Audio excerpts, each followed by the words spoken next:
right. It's another day. It's another episode of Your Daily Scrum. I'm professional Scrum Trainer Ryan Ripley. That is professional Scrum Trainer Todd Miller. We get together each and every day to try to help you, just you, I'm only talking to you, do a little bit better at Scrum each and every day.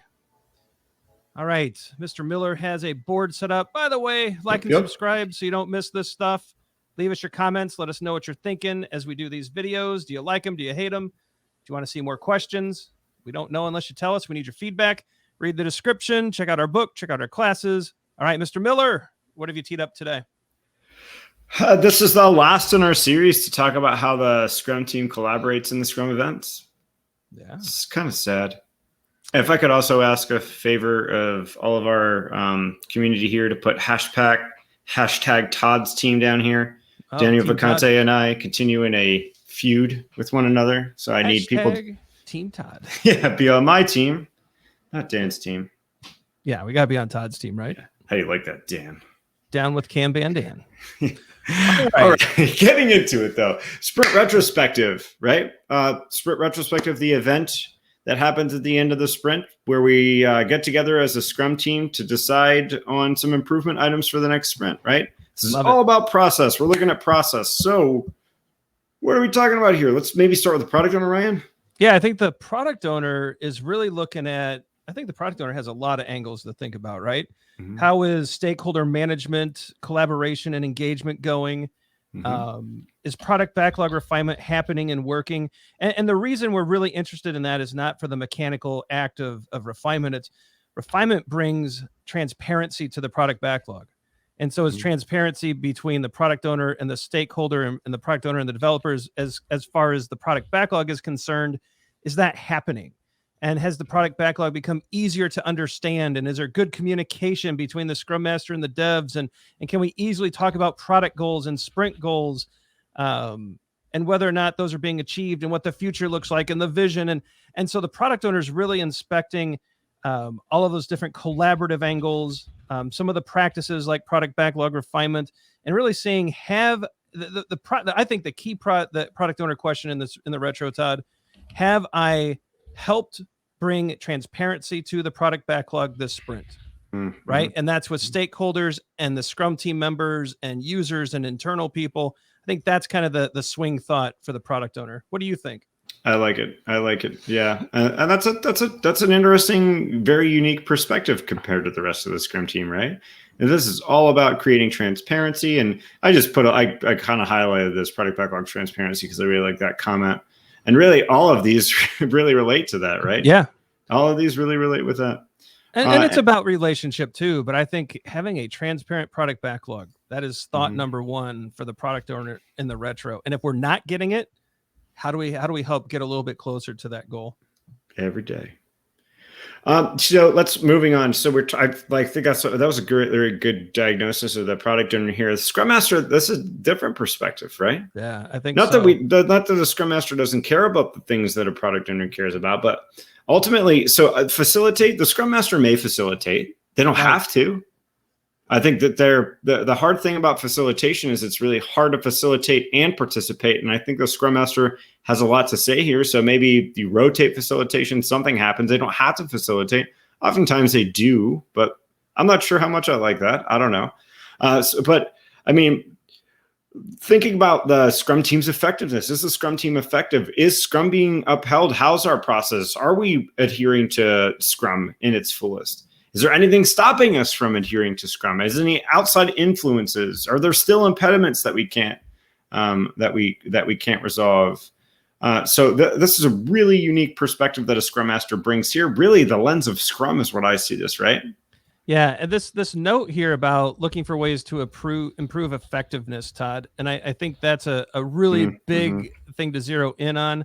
It's we've already got a note for it, but I think another note here would be, like, if I'm a Scrum Master and I'm in the retro and I'm kind of thinking to myself, like, and because we've got a duplicate note here, so maybe you can update that one, uphold the Scrum, uphold Scrum. Let's change that to, did I pop the Scrum bubble this sprint?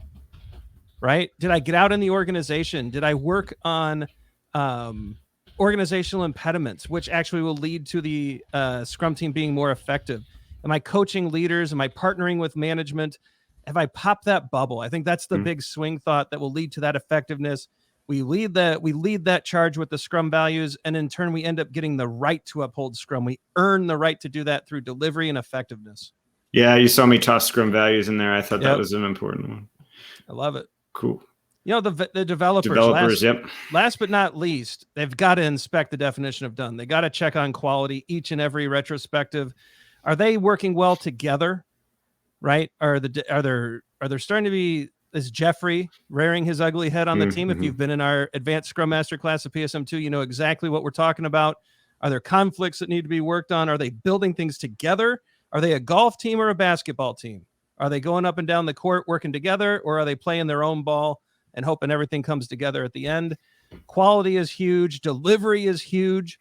You know, what processes and practices can we improve to get to delivery, right? I think that's where the developers' heads have to go. Are we shipping value with high quality?